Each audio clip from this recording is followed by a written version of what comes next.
Hello everyone, welcome back to biology basics. और आज हम बहुत ही इंपॉर्टेंट टॉपिक के बारे में बात करने वाले हैं, जो कि है prokaryotic cells and eukaryotic cells के बीच जो डिफरेंसेस होते हैं वो। अगर आप ये समझ जाए ना बच्चों, तो आपको मॉलिक्यूलर बायोलॉजी में बहुत ईजी अंडरस्टैंडिंग मेंटेन हो जाएगी।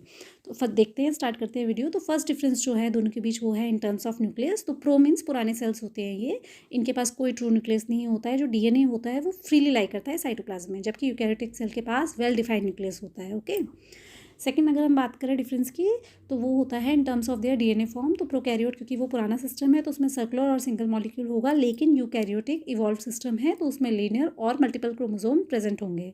तो ये बात हो गई in terms of their DNA form difference. Okay, अब हम बात करते हैं अगर साइज़ की, तो साइज़ जो होता है प्रोकैरियोटिक सेल का वो स्मॉल होता है। ओके, 1 to 10 माइक्रोमीटर ही उसका साइज़ होता है और सिंपल होता है, जबकि यूकैरियोटिक जो होता है वो 10 to 100 माइक्रोमीटर होता है। ओके, और ये कॉम्प्लेक्स होता है। नेक्स्ट डिफरेंस की अगर हम बात करें बच्चों, तो वो होगी इन टर्म्स ऑफ ऑर्गेनल्स। ये बहुत इंपॉर्टेंट डिफरेंस है, क्योंकि जो प्रोकैरियोटिक होते हैं, मैंने कहा ना, वो लेस इवॉल्व होते हैं, इसलिए उसमें cell bound membrane bound organelle जो होती है ना वो एब्सेंट होती है एक्सेप्ट इन द राइबोसोम।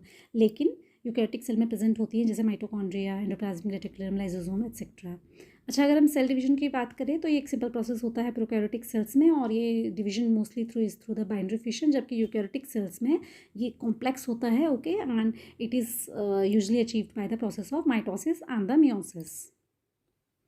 अच्छा, राइबोसोम की अगर हम बात करें तो प्रोकैरियोटिक सेल्स में 70S टाइप्स के राइबोसोम होते हैं। ओके, एंड यूकैरियोटिक सेल्स की अगर हम बात करें तो जो राइबोसोम्स होते हैं वो होते हैं 80S टाइप के। तो this is again a major difference between the prokaryotic cells and the eukaryotic sales.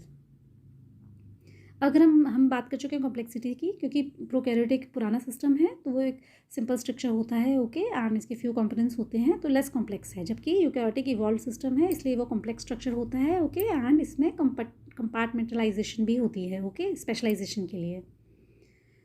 तो अगर हम सेल वॉल की बात करें तो प्रोकैरियोटिक में बैक्टीरिया के केस में पेप्टिडोग्लाइकन जो होता है वो सेल वॉल का मेल कंपोनेंट होता है, जबकि यूकैरियोटिक सेल्स में अगर हम प्लांट्स की बात करें तो इसमें सेलुलोज होता है, लेकिन एनिमल में the cell wall is absent. Okay,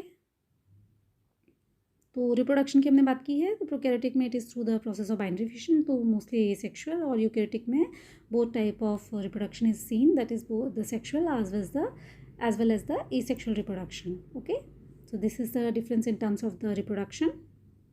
और अगर हम बात करें एग्जांपल्स की, तो बच्चों प्रोकैरियोटिक सेल्स के एग्जांपल होते हैं बैक्टीरिया एंड आर्किया। और अगर हम यूकैरियोटिक सेल्स की बात करें तो plant cells, animal cells, fungi and the protist, they will represent the eukaryotic cells. Okay, that means they have the more evolved cells. Okay, तो फाइनली अगर हम कंक्लूड करें तो वो प्रोकैरियोटिक्स जो होते हैं, पी से you can remember, P is prokaryote, P is primitive. Okay, और वो लैक करते हैं कंपार्टमेंटलाइजेशन को, जबकि यूकैरियोटिक सिस्टम ज़्यादा इवॉल्व है, उसमें स्पेशलाइज्ड ऑर्गेनल्स भी है और उसकी कॉम्प्लेक्स रेगुलेशन है, तो जो कि एनेबल करती है मल्टीसेलुलरिटी। ओके, तो बच्चों अगर आपको ये वीडियो पसंद आया तो please like, subscribe and comment, ताकि इसी तरीके के इन्फॉर्मेटिव कंटेंट हम आपके लिए लेके आते रहें।